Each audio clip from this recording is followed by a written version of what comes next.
listening to Fight Stories. Welcome to Fight Stories. I'm John Moses with Tyler Morrison. We're in New York getting fucking bangers.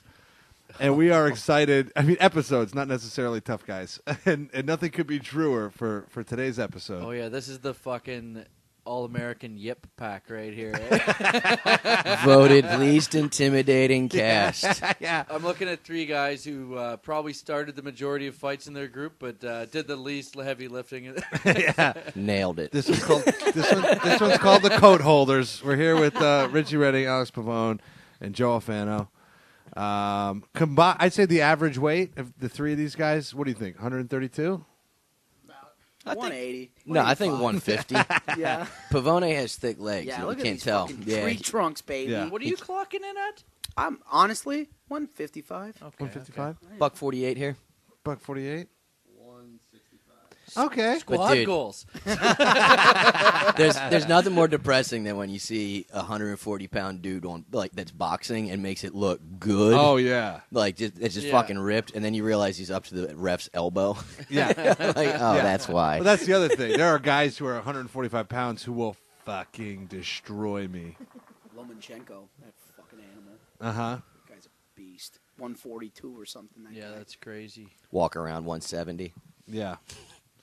But I still could pick him up and fucking throw him through a window. Like limp, I could pick up. If he was ever sleeping on a couch, Yeah. he's in fucking trouble, dude. Wrap him up in a Fuck blanket. him on the road. Is dwarf tossing legal in this fight? Just for listeners, if you want the most fancy name for a very violent act, to throw somebody out of a window is to defenestrate them.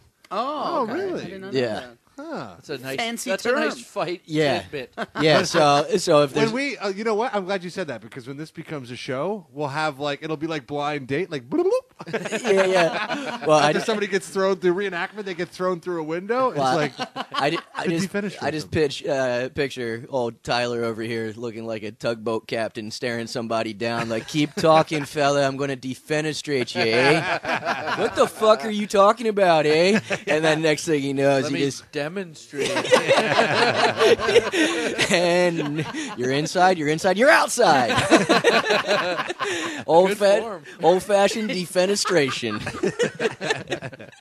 I know I was inside a second ago. Oh yeah. Well, It's a you little know what? vocab lesson for the day. For someone such a like me, I haven't fought. I'm a pretty big pussy. My dad, animal. I've seen the guy fight like 4 times in my life. That's fucking awesome. Yeah, he's a Seeing your tough dad fucking fight guy. is like a game changer. Yeah. Have you seen your dad fight? no. My dad was 6'6", like 260, It's a big man. and a kindergarten teacher. He was always a very gentle man. He's a kindergarten Really? teacher. Yeah, Oh, and I didn't know that. That's he actually said to me the other day when I was telling him about fight stories, like he loves it. He goes, "Oh, well, how did this happen? I'm a pacifist." And I was like, "Yeah, well, you fucking married mom. She's a fucking lunatic." Your dad's Detective John Kimball, for Christ's sake. Get down! Get down! He really. yeah, he is kindergarten cop. That's I so did good. see him pin. So my dad raised a couple of other kids like as his own stepkids, and I did see him pin one of their fathers against the wall. I was going to say he knew that they were other people's kids. Yeah. Oh yeah. Okay. Yeah. It wasn't like liar, He wasn't liar. that big of a pacifist. You know, That or not big liar, of a liar. What's the one where Jim Carrey's raising like the black family? Oh, Me, Myself, and Irene. Yeah, me, Yeah. myself, and Irene. Right. Yeah, it wasn't that. So he had a guy up against the wall by his throat. And the thing is, when you're that big, people just assume if you're big and angry, you probably can take care of yourself. But I don't think he's been in fucking 4 fights his whole life. I remember my dad beat up this guy at the Nobleton beer tent on Victoria Day in Canada, the fireworks, and they have a big beer tent during the day. And it's always a good wham bam. And I'm working at the gas station though. I'm working my high school job, and my buddies all show up. Dude, you should have fucking seen it. Timmy beat the fuck out of this guy. I'm like, what happened? I guess the guy was drunk and he's stumbling through the beer tent, and my dad was out. Like, he wasn't in the tent at the time, but my mom was in there, and the guy burned my mom with a cigarette, like, accidentally. Like, comes across just drunk, stumbling along with a dart, and it just drags yeah, across her neck, and she's screaming. And then my buddy Snake's dad was there, Murray. Snake! And Murray's there, and he flips his wig, right?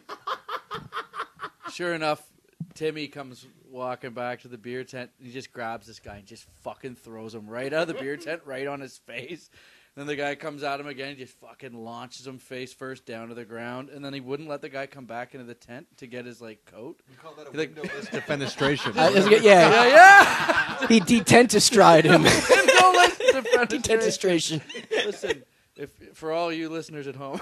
Yeah.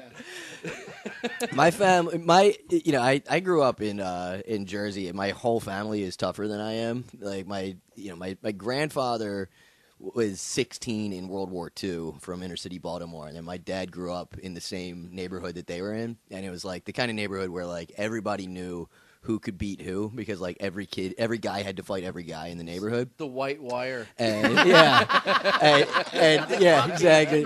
And they had there's this story. It's kind of like a family legend that some kid had smacked my aunt, so my dad went and took care of him. And my dad was like, my grandfather and dad are both small. They're short like I am, but they're both a lot thicker. You take after your mom. Yeah, got that dick from your mom. So my dad beats up the kid, and everybody traveled in back alleys in Baltimore because everybody would hang out in their backyards, so the kid shows up with his dad, and my aunt and my dad are in the backyard playing at that point. And the kid comes in with his dad, and the dad's like, "I'm gonna kick your fucking ass." And the dude starts tuning up my dad. He's shaking How him and old shit. Your dad?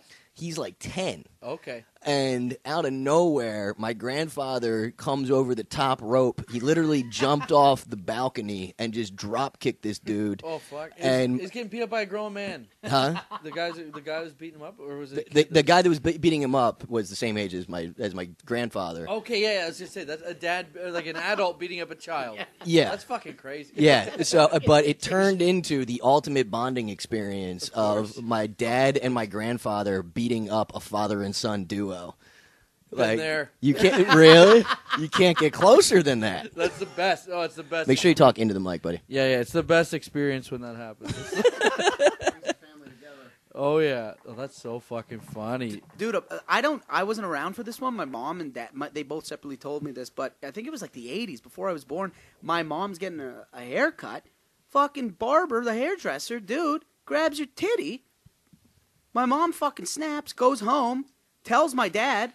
My dad drives right to the salon. I think the guy's fucking doing someone's highlights. I thought you guys were gay. Turns him around, gives him a couple shots. Oh, paintbrush slap? Right in his own salon. Just cranks up the barber. Yeah, gossip about that. Yeah, exactly. So That's funny, man. he's always ready to roll. But I guess in the 80s, that's the just a titty grab. That would have been the pre-tip option. Before they Exactly. had Abbott. Yeah. You can't do The anything. titty grab was like, "Hey, girl, you look good." Yeah. In today's day and age, what the fuck did you just say? No, if you gently cup the breast, that was a tip. And if you wanted to only give a 1% tip, titty twister. That's your way to complain about the service. Oh man, yeah, If you so your grandpa and your dad fought. So they fought father and son. That's a good fight to get into. I think. Joe, what about your folks? Any scrappers? My dad was my whole family is from Brooklyn, New York, and I remember there was just a lot of road Not rage. Brooklyn, Wisconsin, if you can tell by the accent. Yeah. Who you are? Yeah, and the thing, I will say I sound the toughest out of these three guys. Over the phone, I'm pretty badass, but in person, a little. Brooklyn's home of the Brooklyn Brawler. By Yeah, the Vince way. Lombardi. Synonymous. The Brooklyn Brawler, that's right. But I remember a lot of road rage growing up. There was a lot of traffic things going on anytime, and we had a lot of what do you call it? Everybody had a bat in their car. Bat culture was big, but Bat culture. I still got a Yeah. bat in my car. I call it the equalizer. We had everyone had a bat or billy club that was passed down from another guy. It was fucking open carry, I so love it. anywhere you went, everybody had a bat. It was just You're still allowed to walk down the street with a baseball bat. yeah. just go into a I game. like Yeah, it. yeah. There's no Yeah. Go to a diamond. No, yeah. no cleats, There's nothing. No fucking, Just- there's no premeditated bat attacks. It's just if somebody scratched your Camaro, you went out and fucking took care of them.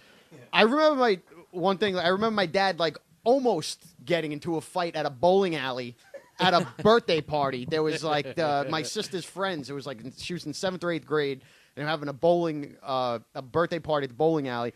And the guys at her party were like, I guess, staring at this really big Puerto Rican guy. And then he comes over and he's like, I'm gonna body slam you. Like to my dad, and the whole place, it was a big funny yeah. threat. He's like, I'm gonna body slam. Yeah, it was like the fucking body slam. He's like, I'm gonna body slam, and the whole thing broke out. It was Yeah, I would love to see a fight with everybody in bowling shoes. That's as close to as ice as it gets. Isn't that the fight that Allen Iverson. went to jail for? Hold on. Yeah. yeah. I got a body slam story. Okay, sorry. I know. Sorry, So I know with- my Iverson.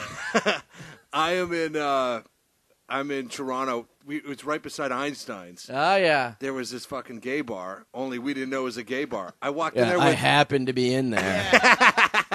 with Rob Clifford. Rob Clifford is the Toronto rapist in the Rob comedy Clifford. community. No way. Convicted. Comedian/rapist. Like if it's your Instagram, it's they go like comedian actor this. Right. It's comedian rapist Rob Clifford. / podcaster. Yeah. Check out my Yeah. So Swipe up for my stories. check out my hockey fantasy team. By the way, it's called Rob Clifford. And I use his headshot or his mugshot. so me and the rapist are in the gay bar, and we don't know it's a gay bar. And then some fucking gay guy comes up to me and he just starts kind of grooving on me a bit, right? All right.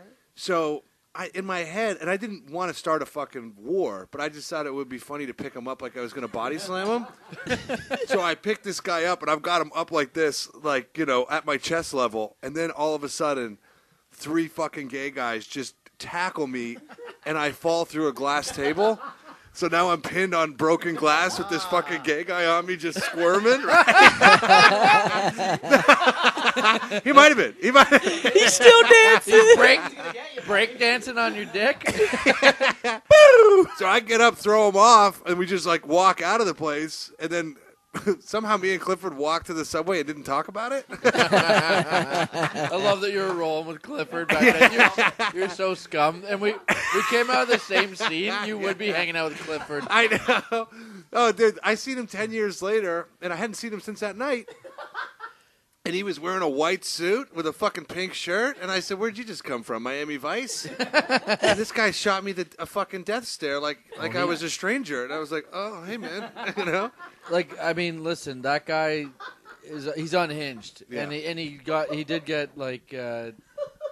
in trouble with, like, he's in jail for that, Yeah. right? Yeah, but he I had. don't know if he's out of jail. Fuck, they get. He was great on that episode of SVU, though. Probably listening Toronto. right now. He's probably out of jail. SVU Toronto. Rob, if you're listening, I never had a problem with you. John, the whole time. I've got daughters, Rob. He's Cape Fearing you right now. Doing push-ups in his cell. Make my face your Holy cocky fuck. league. Oh, and also, my Facebook my hockey fantasy team is called Rob Clifford, and it is last place. So there might be some bad luck associated with. So when you told me about this thing, there was 2 stories that hit me. That one, so listeners, I am 145 now, but I have beefed up a lot. Used to be 140, and No, I was 80 pounds in high school. When I graduated from college, I was under 120. Yeah. And it was 3 years after college because I was the coxswain. I was the little guy that steered the rowing boats. So my friends were always the biggest dudes in school. So yeah, I was that Fucking guy. I was definitely that Fucking guy. right. Like, hit him! Yeah, we'll put the clip up of the guy go, "Get him, champ, get him." The old Looney Tunes, the dog just bouncing But around. actually, Yeah, a yeah. side story was that that all my buddies got in a fight. There was this kid, Adrian Capuccio. That everybody just called him Pooch. He was the strongest kid on Penn's football team. Oh wow. And there was like some brief scrap that happened. And my friends ran into Pooch and told him, and he's like, "Fuck that, we're going back." So like this whole thing that should have like just blown up. It was like it was a pushing match turned into Puccio's knocking on the door of this house, and he goes into the, "I train alone, I fight alone, I'm gonna win the championship alone. You're a punk, and you get yourself a real man." Like he does the whole hell yeah. and these 5 guys burst out of the house. and this kid was 130 pounds. He was the fightingest Puerto Rican in the world. He wasn't doing any damage, but he was tagging everybody. Pa, pa, pa, pa, pa.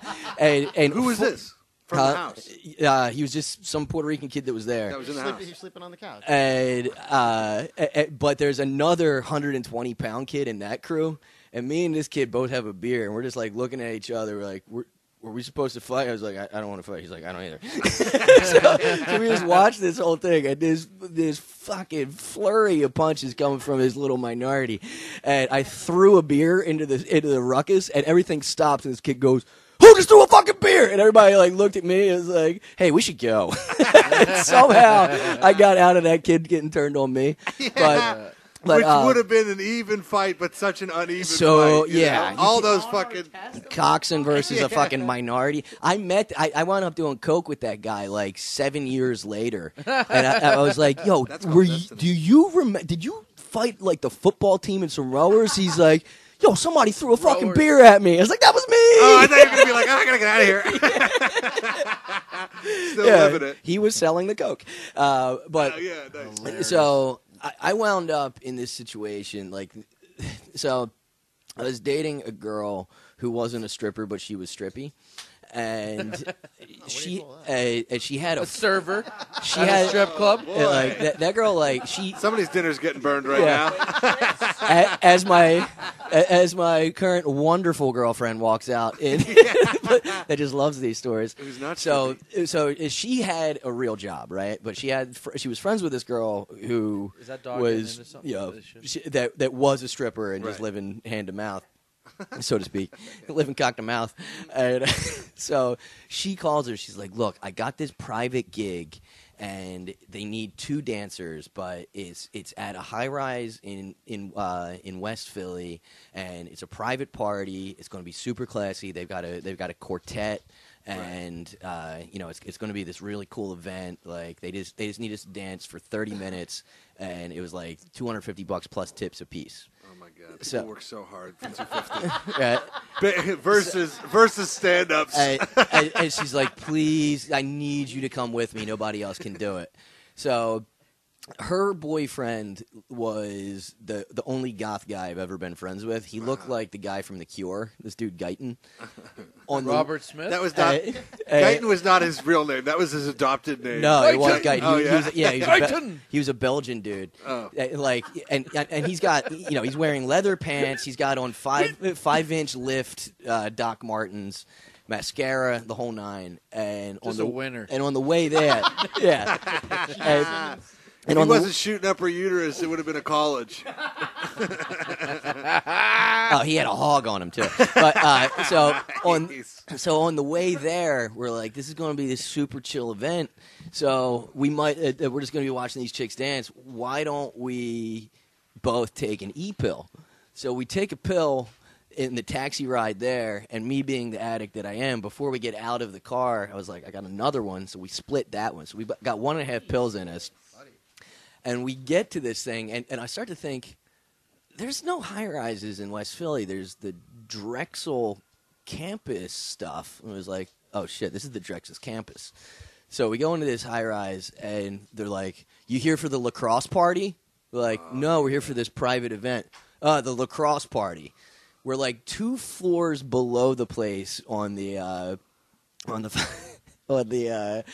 elevator, and as soon as the doors open, somebody goes, "The pussy's here!" And you're like, me?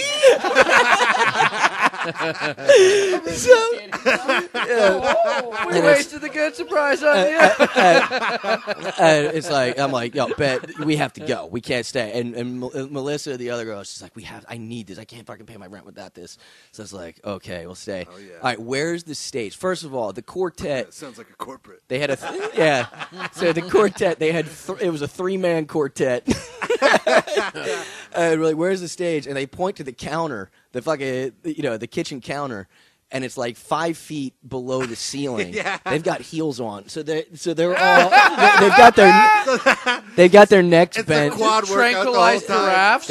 Yeah, They got their necks bent like the ghost from fucking The Haunting of Hill House. Super specific reference. So It's time to do it. right, There goes the evergreen episode. Spoiler alert. So the boys. second they get up Spoiler there, these guys are just like, fuck yeah. They're like all trying to slap ass and shit. And me and this dude, he's 6'3", 120 pounds. Right? He's a fucking heroin addict. Yeah. It Great was guy. Drexel's campus. So they had this, they had a fucking, what was it? Like a dragon with a glass ball on it. Yeah. And Guyton's holding this thing. And Ready all to I smash. could do, it's a, all I'm doing the whole time is Not the pussy. I've got my hand like in my pants. Like you got a gun? And the whole time it's like, don't touch the girls. But I'm rolling my face off. So like every second, like the music will get good. I'll be like, yeah. And there was a moment that I saw a kid fucking take all the ones off of the table and sweep them. And it was just like, dude, give me the fucking one. He's like, what are you really going to do? He's like, Yeah. it was the entire fucking lacrosse team. Yeah. Oh, yeah. Somehow got out of there with that. Like, I think we like actually wound up pulling them off, but it like Pulling them off the counter and It's being not like, safe. run. yeah. But I was literally 125 pounds at that time, rolling my face off as the strippers' security. That's so funny. Was that- Well, before you go, I was just at a bachelor party. Eat the mic, buddy. Was it? Eat Yeah, that. I was just at a bachelor party, like where I live in the summer, and then like a couple strippers come up north, but it's in the woods. Like he's at a hunt camp, and this little Asian security guard comes with the rippers. Where the strippers don't even have to shave their legs anymore. It's Well, like vacation for them. Well, they can't. Well, it was just so deep in the woods, like they're losing cell reception. You know, like they can't. You can't get out of there. Like it's not a safe place. It's not But like the group of people are good people that were with me. But this little Asian guy comes in. You see, he's got his gun. We're like, dude, see how many fucking shotguns are on the wall here? Go sit in the car. Like it's fine. I do think there's a lot to be said though for a just like a 5'6" Chinese guy as the bodyguard. Like Yeah. you know that dude Yeah, knows some yeah, shit. yeah, yeah. Oh, he You sat in know? the car. You assume. Like You assume. that guy can kick the ceiling. Yeah, his minority, which is still an inch lower than my chin, but That's when stereotypes become valuable to them. Yeah, if he goes into a stance, Everyone fuck knows outta my- here. My dad's about 5'7", but he's always, like I said, he's always ready to go. I saw him almost fight on a construction site. This is phenomenal. Every day there's a fight on a construction site. The Yeah. PC police are not on the yeah. construction Yeah, site, right? It's a This testosterone dude, paradise. this dude told my dad he was going to kill him. So my dad always carries a hatchet on him. So he Sure. comes back out with the hatchet and he goes, "What was that?" Right? And the guy goes, "You heard me. I'm going to kill you." He was a dump truck driver. He goes, "I'm going to kill you." He goes into his dump truck. Sledgehammer. Dude, a faucet. He came out with a fucking sink, and they circled each other Throwing until everything- everybody laughed their ass off. It was a blue-collar showdown. Dude,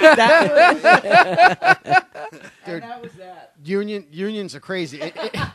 In No, that was a non-union yeah, it was job. non. Oh yeah, a sink, a faucet. Yeah, definitely non-union. Everything, including the kitchen sink. Yeah, my friend's dad was a construction manager, like at a union or whatever. And what would happen is, like, I don't know if you guys know what a coalition is, but a coalition, like, they'd have union guys, and then the coalition would show up with their people, like a busload of people, and be like, Of 1, 2, 3, non-union 4, guys. they got to work. Put them to Right. work, or we're wrecking this place, right? Uh-huh. So he had a trailer on the site of like wherever he was working, and he said that he built like a back door to it. So whenever the coalition bus would pull up, he would just skate out the back, and they would fucking stab each other and kill each other just to try to work. Like it was real shit. White people.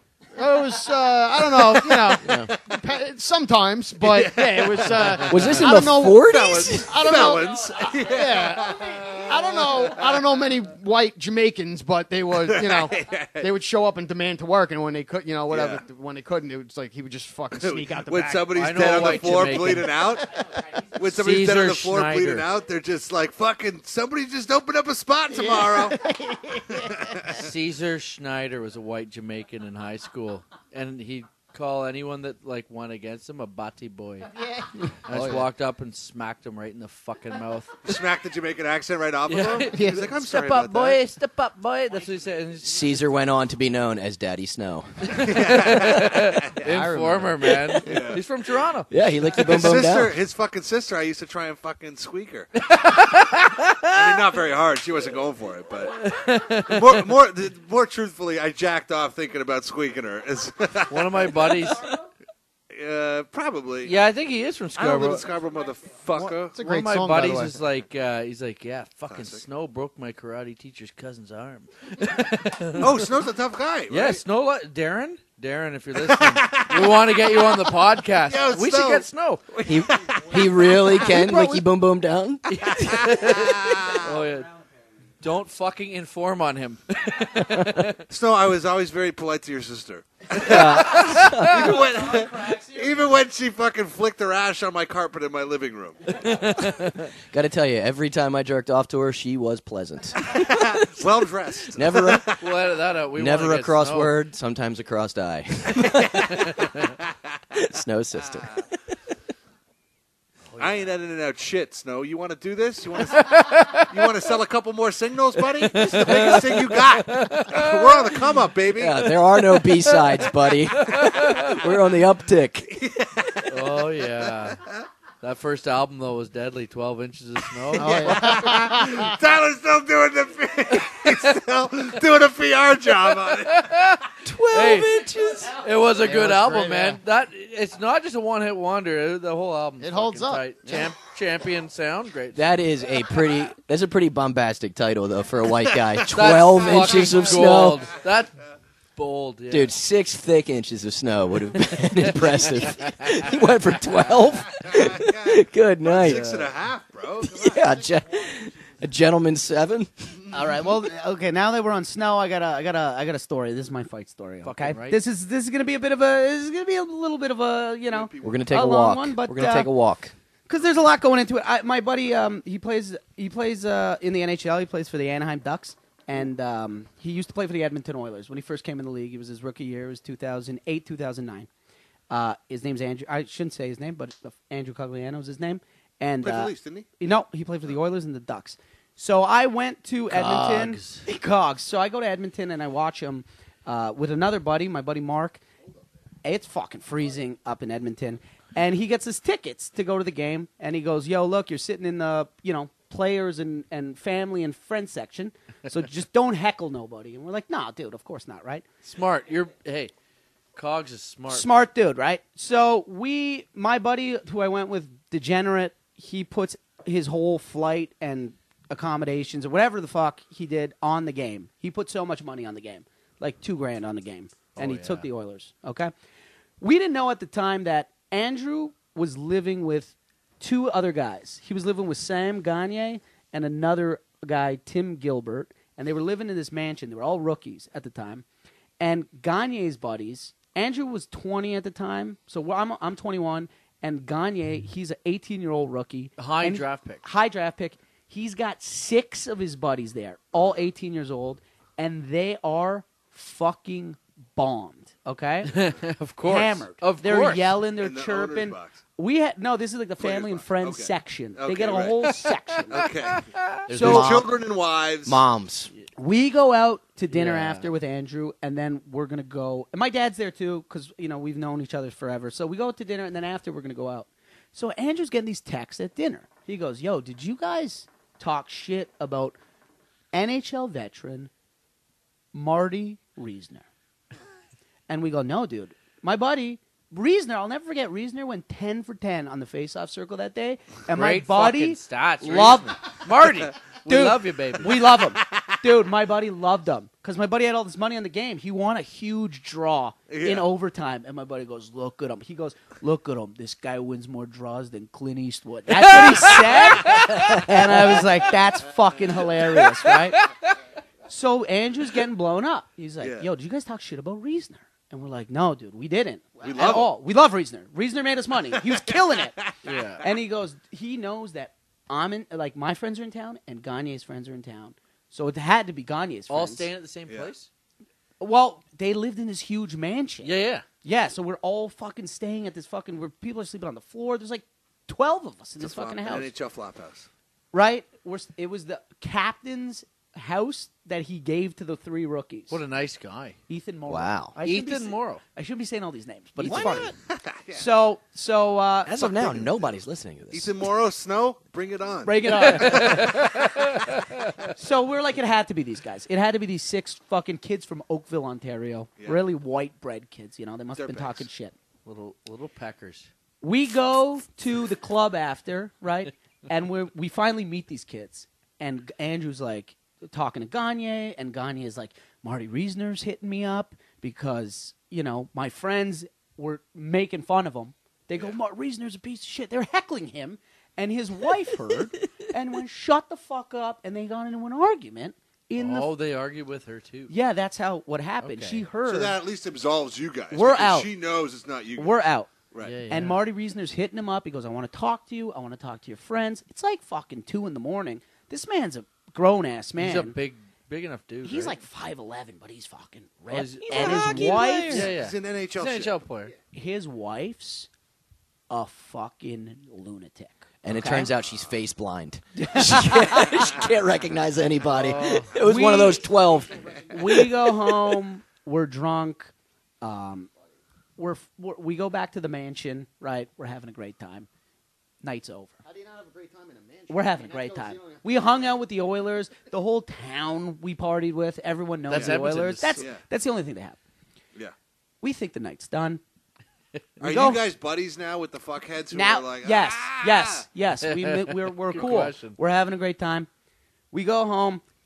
People are drunk. They're tired. They start fading, nodding off, right, passing out. I'm awake. My buddy's awake. Maybe 2 of Gagne's buddies awake. There's like 6 of them, right? One guy rolling a joint. It's like 3 a.m.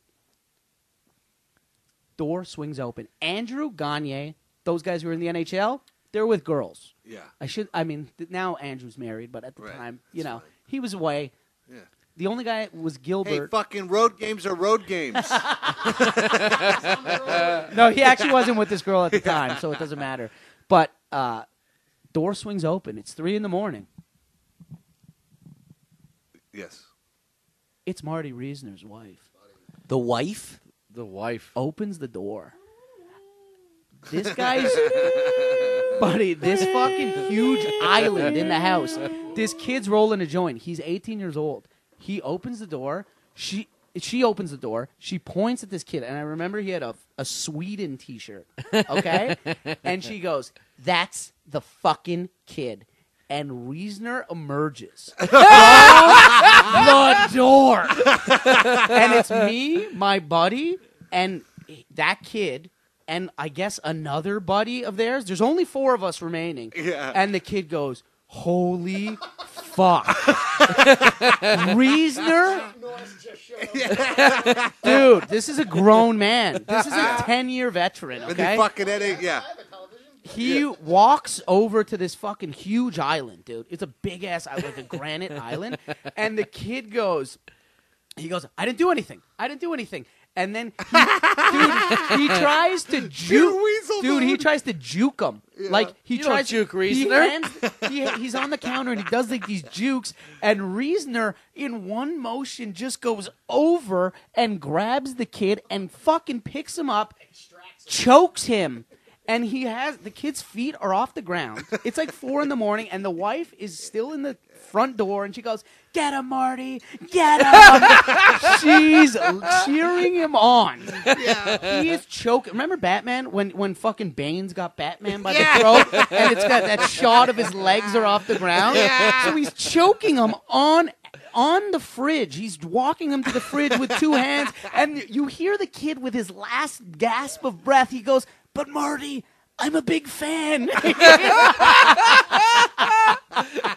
I'm a big fan. Yeah. Right? And my buddy's all fucked up. He's all drunk and high. And my buddy, he's like this fucking Italian guy from Woodbridge. And he goes, "Man, this fucking kid with the Swedish heritage is getting his ass kicked." Like, the business. So then With the Swedish hair. Is Marty throwing bombs? dude, he jerseys him like a real fight. and he just starts feeding this fucking kid, not hard, but Right, stunners. Giving him shots, dude, to the face. There's Oh, ruckus my now. not ending. There's ruckus, and then Gilbert, the other rookie, who's the only guy home, hears this, sees Marty Reasoner in his home beating up a child, and sprints down the stairs and grabs Marty. They're teammates. Yeah. Wrestles him off, and he's like, "What are you doing?" And he goes, "This fucking kid's talking shit to my wife," which I respected. Yeah. The whole fucking time, right? Yeah. And he goes, "I don't give a shit. I don't care who you are, how old you are. You talk shit to me and my wife, I'll come back here. I'll fuck everybody up. I don't give a shit." And he's screaming. Marty Reasoner handling business. 3 in the morning. Tough guy, Finally, NHL tough guy? he's not. No. Right. He comes in. Yeah. And Reasoner's like getting pushed out of the house by Gilbert. Finally, we get him out of the house, and my buddy just won $3,000. And for I don't know what got into him, but he goes, "Reasoner," he goes, "you win more draws than Clint Eastwood." And he goes, "Fuck you, bro." And my buddy goes, "Bro, that guy won me money. What's his problem?" And apparently the next day, they thought, because Reasoner was probably boozing, Of course. they thought he was going to be like, "Hey, things got carried away." Apparently, Andrew and Gagne were standing on like on the goal line, and a puck went through both their heads, and he skated up, and he goes, "I don't care who your friends are. I'll fucking kill them." And skated away. Clint Eastwood. That's the most Clint Eastwood thing you could have said. And that's the Marty Reasoner story. Okay. Yeah, Marty Yeah. Reasoner. Marty Reasoner's the best. I wonder if they're still together, him and that fucking... I hope so, dude. Oh, What yeah. a fucking wife. wicked wife, though, to have your Hey. husband's Oh, no. back. Get the 'em. worst. Get him, babe. Get your husband involved in something like that with just some drunk When you're assholes? making millions I of dollars. know, I Yeah. know. So good. Pro his wife. That's a great fucking story. And I could relate to the getting choked part because As a man that's been choked. I was watching 50 Shades of Grey Let me last tell you night. something, Tyler. I was at New Year's Eve.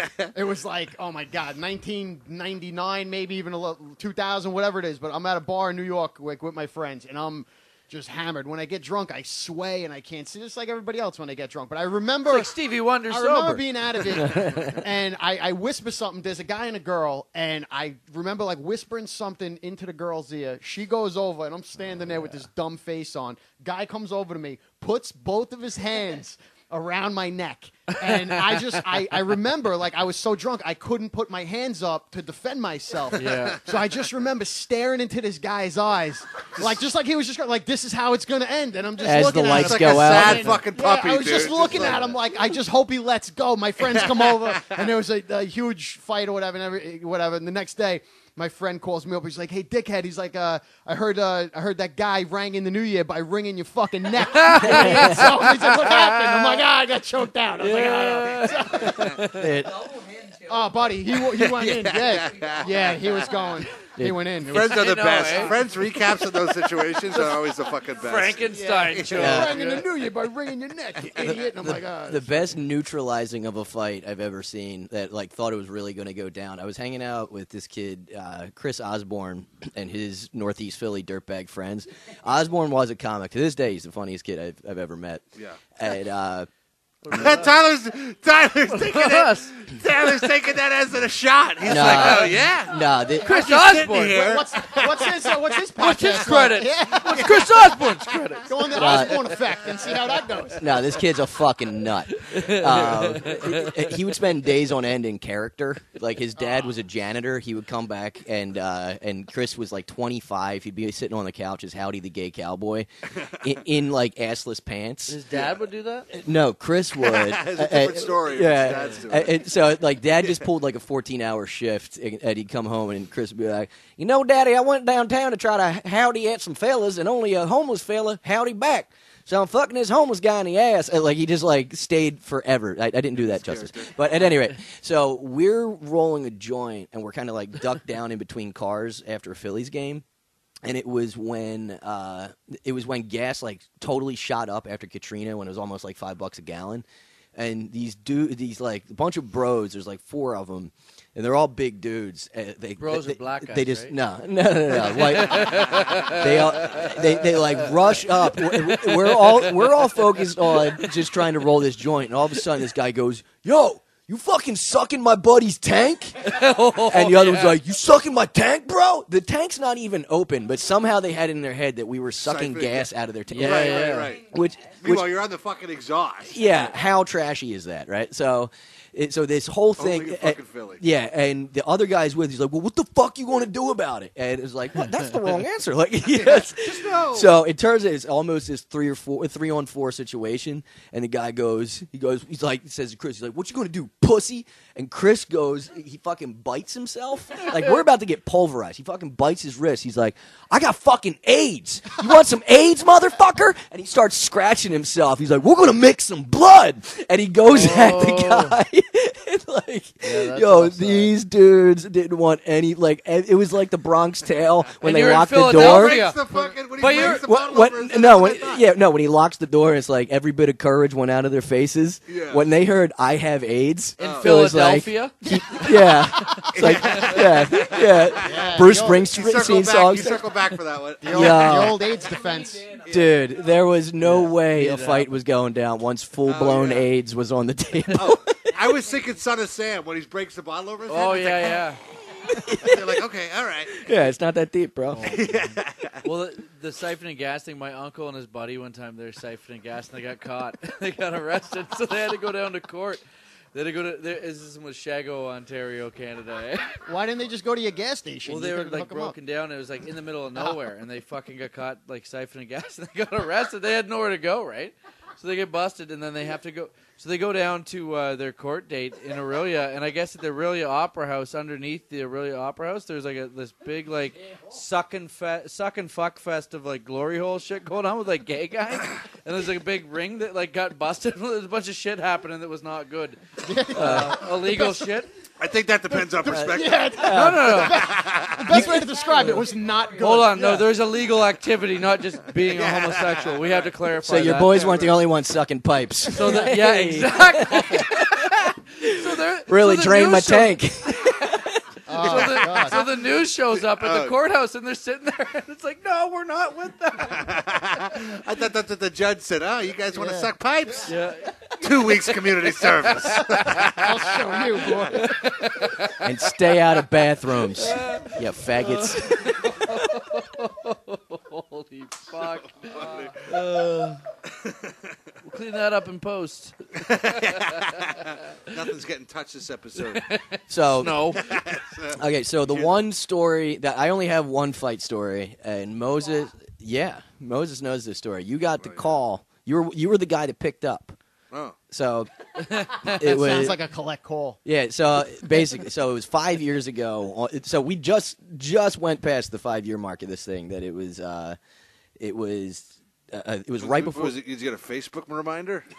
Well, no, it was right before Thanksgiving. It was Oh, the okay, weekend right. before Thanksgiving, and I had this show that I had done this show like 3 times, and they all sold out, and I had to move the venue because they like tried to gouge me to literally like right next door, Right. and it went from 200 tickets to like 30 tickets were sold. And I knew I was going to lose like $600. So for a few days before, I'm like, I'm so down. I'm panicking. Like, do I cancel this show? Do I go on just to stay on brand and do it still? I don't have any material ready. I'm like, the long story. Don't have Dustin Chafin as your headliner. No. It was not at all him. It was that it turned out. Just don't draw, bro. No, He ain't Reasoner. no, it turned He ain't been on out. the draw. No, it turned out it was. Great joke, John. It turned the draw. I got you. So it turned out that it was it's this all Italian neighborhood, and they hated the person that owned this venue that I changed it to. And because of that, nobody, like, even though they loved the show, nobody was going to come because of the owner of it. Oh, the right? Wops But I don't know. spiteful. But I don't know this until days later, right? Yeah. But I have this show the night before with this guy, Sugar Bear, had put me on. You remember Sugar Bear? Rest in peace. Okay, he was a great guy. And I'm Great guy. Decent bear. little sweet. Not Honey Boo Boo's dad. So it's on the outskirts of Camden. All right, there's 400 black people at this show. One white guy. I managed to get attacked by the one white guy. What's going on in his head that he does that? Okay. Fuck. So it was so weird that this dude, he's like a blue collar looking dude. He's probably like 5'11", 170. I'd put him at, right? And he's aggressively massaging the shoulders of some black dude that's sitting in front of him and like whispering to him and shit. But he was so aggressive about it that a show with 5 black comics that went up before me didn't say shit. Like he was like rubbing this dude's shoulders, like say something, right? He had this fucking scowl on his face.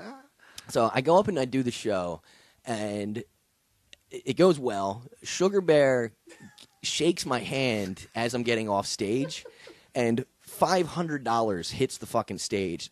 That he didn't tell me he was giving me my cash right there. It's all in 20s.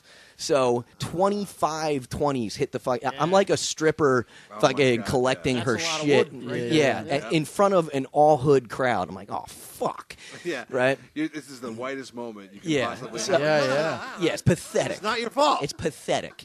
So I'm picking my money up off and thinking like, oh my god, I'm gonna get fucking jumped now. You know, like they know I've got this money on me, and Yeah, that's bad. Yeah. and I'm selling DVDs after the show. So you're gonna get that money too. And so the white dude comes up and he's in my face.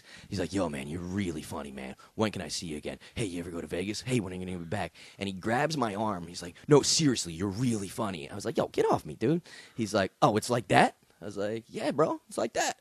And he's like, and he leaves in a tiff, and he's like back with his dude and this fat black chick because gay, and he turns around. He gives me this weird look before he leaves, and half an hour later, after I've schmoozed and all that shit, I'm out in the parking lot walking to my car, and a car goes by, and I hear, "Yo, that's him." But a lot of times in a parking lot, you'll hear people like, "Oh, that's the guy from the show. He was funny." Right. But there was something different about this one. And seconds later, that car slams on the brakes, throws it in reverse. And you ever hear a car go so fast in reverse that it's like winding? It's winding. Yeah, It's that, but aiming right for me. So I have to jump out of the way of this car. The dude gets out. He's like, "I can't touch you, motherfucker!" And I was like, "No." Yeah, all of this could have been averted The with voice- just a the shoulder voice rub. still You knew he was cracks. into rubbing when he rubbed you. He should have been like, "Ah, this is what the guy does." So he charges me, right? And fight or flight kicks in. I'm like, flight. I choose flight. So I run to my car. I get in, lock the door, and the dude comes over and he's outside. He's screaming. He's kicking my door. He's like, "I can't fucking touch you, motherfucker!" He punches the window and he cracks the window with his fist. Right? So it's like this is a critical $500 right situation. So I you don't want start to get fisted by him. I start the car. I throw it in reverse, but I can only go back like 10 feet. And the dude picks something up off the parking lot. He's about to smash my car with it. So my option is drive. I run this motherfucker over, right? He hit my hood, my windshield. I saw him momentarily in the sunroof. And then he landed on his feet. Right. Oh, fuck. I'm getting chased. T-1000. I'm getting chased by the gay Terminator, right? So, dude fucking starts running at me. He gets in his car and he starts chasing me all over this parking lot. It's this huge parking lot, and I'm going all over. I'm doing laps with this fucking guy, and I'm thinking like I was lost in the parking lot, like I couldn't find my way out, and I'm like, well, I don't want to go on a high speed chase with this freak. So I see the front of the building, and there's like security and shit there. So I'm like, I'm gonna run into the building and let these big black guys save the day. Dude, I'm like right? watching this in my head. I'm like, don't leave the car. Oh, if I could go back and talk to myself, don't leave the car. Have you seen this, So- boy? So I run to the door, and there's this big black dude smoking a cigarette, watching and he saw the whole thing go down. He's like, "Yo, if it jumps off, I got you." Like, oh, thank God. Yeah, now give me $500. I opened the door, and it was the wrong door. I went into an ATM lobby that was like 6 by 6. So I've now shortened the playing field. Apparently, what this black guy meant by "I got you" He's gonna is fuck you? I will hold the door open so this fucking freak can come take a swing at you unmolested. So he literally just holds the door open, and this guy comes charging in. He's like, "I can't touch you, motherfucker!" And I've never been in a fight my whole life before this, right? But it's like suddenly this Life or death. There's nothing You're on a flight. It's time to fight. There's nothing you could say to me that would make me fight, right? But it's like I'm getting attacked. Yeah. So he takes this crazy swing, and I ducked it, and we wind up kind of wrestling, and all he I wanted. was in good shape, and I was in good shape at the time, and I kind of got the guy at I had underhooks on him. I was like, oh, I'm way stronger than this guy. So I picked him up off the floor and wound up dropping him. It was like a suplex thing, but there was a brick high knee wall corner. And got him face first into that, and then I was just panicked. He was probably out then, and I fucking smashed this guy's face into this wall 5 times. Just full on giving it to him, and then he dropped. And I'm like, and then I realized that, then I realized that the black dude is standing. Like fucking Ashley Judd at the end of Double Jeopardy. So I forward. Then I realized the guy is sitting next to me the whole time, and he's smoking a cigarette. He looks at the guy on the ground. He's like, "Yo, you better kick that nigga, son." So I gave him one right in the chops, and when I kicked him, the fucking DVD that he bought off me fell out. So I was like, "Give me this shit." so Stole your own merch. I stole my merch back. And I'm fucking panicking still, right? I'm like, what the fuck is going on? And then this dude, his head starts bleeding, and it quickly filled up 1 tile, then 2 tiles, then 3 tiles.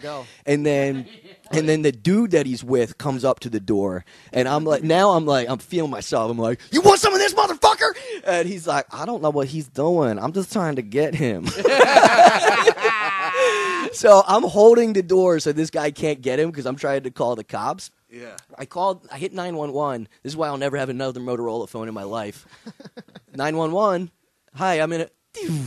Fucking 911 dies. The phone completely dies on me. Yeah. So I have to borrow the phone from some chick. Like that for snitches. Yeah, I have to. So I wind up calling the cops, and I tell the cops this cop what happened. He's like, "So what you're saying is that the moment that he was rendered defenseless, you stopped attacking?"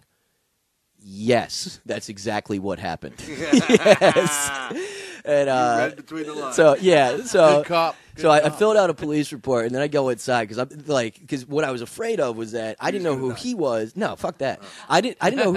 So in the meantime, semen was starting to come out. Well, no, so while I was making the call, his friends got him in the car and drove off.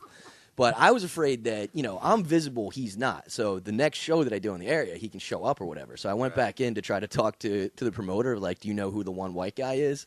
And this Snow. So Snow don't go down like that. So the second that I walk in, I get a thunderous round of applause. And the dude comes in, he holds my hand up. He's like, "This is the white boy I was talking about. He kicked the shit out of that motherfucker." And literally 20 black guys just high-fived the shit out of me. Oh my god. Oh. That's a Rudy moment. Yeah. They're So like, we hate white people too. yeah. So right. So I'm here.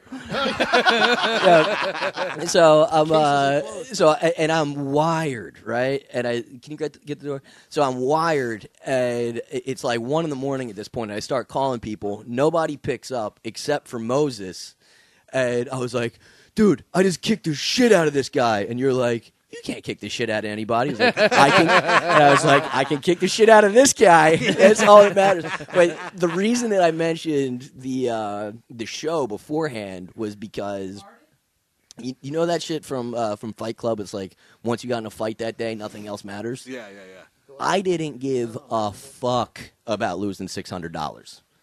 You know what I mean? I went to that show. I went on. I immediately told that story.